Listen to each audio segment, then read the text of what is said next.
دنیا کو حرارت میں لیے ہوئے ہیں, پوری دنیا کو تپش میں لیے ہوئے ہیں. اللہ اللہ, ہم اس وقت سایہ تلاش کرتے ہیں جب سورج تمازت اپنی پھیلاتا ہے.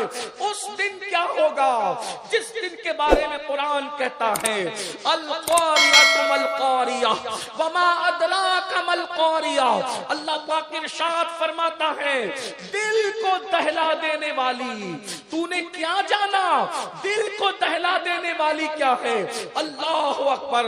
یوم یکون الناس کالفراش المبثوث, اس دن انسان کا حال یہ ہوگا جیسے پھیلے ہوئے پتنگے, انسان کی حیثیت پتنگوں کی طرح ہوگی.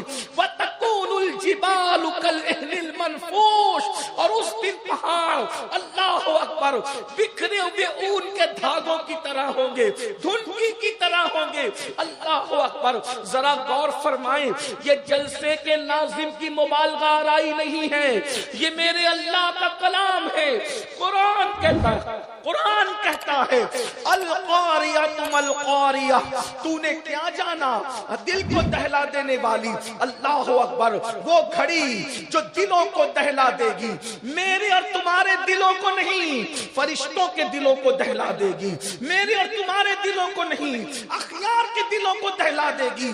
اللہ اللہ. آج چوتھے آسمان پر سورج ہے, پیٹ کی طرف سے چمک رہا ہے, ہم سائے کی تلاش میں ہیں, لیکن میرے اللہ تیری عظمتوں پر قربان, یا رسول اللہ آپ کی رحمتوں پر قربان. اس دن کے لیے بھی سہارا بتا دیا. میرے آقا فرماتے ہیں وہ قیامت کا دن, کون سا قیامت کا دن جس میں سورج چوتھے آسمان پر نہیں ہوگا, کیونکہ اس دن آسمان ہی نہیں ہوں گے.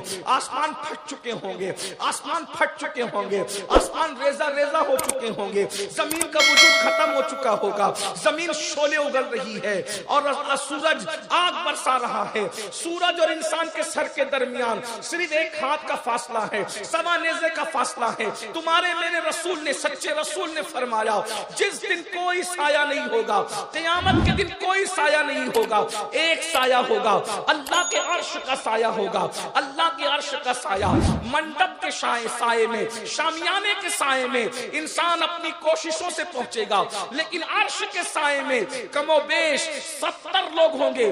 احادیث کی کل تعداد ملائی جاتی ہے تو 70 کی تعداد بنتی ہے. 70 خوش نصیب ہے جن کو اللہ قیامت کے دن عرش کا سایہ عطا فرمائے گا, عرش کا سایہ. اور پھر یاد رکھنا اللہ اکبر, یعنی قیامت کا سایہ کسی کی عمر کی وجہ سے نہیں ملے گا, کسی کے نسب کی وجہ سے نہیں ملے گا, کسی کی خوبصورتی کی وجہ سے نہیں ملے گا, کسی کی ڈگری کی وجہ سے نہیں ملے گا.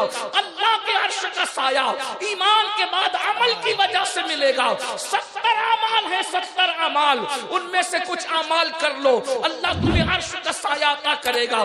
آج جتنے وقت میں گنجائش ہے, جتنا وقت میرے پاس ہے, اتنے وقت میں مختصر وقت میں جلدی جلدی وہ عمل پڑھتا ہوں جس کے کرنے والے کو عرش کا سایہ ملے گا. بہنوں کی بھی توجہ چاہتا ہوں, اور یاد رکھنا قیامت کا دن 50,000 سال کے برابر ہوگا, لیکن جس کو عرش کا سایہ مل جائے گا اس کے لیے پورا قیامت کا دن صرف ظہر کی 4 رکعت کے برابر ہوگا. اتنا مختصر ہو جائے گا.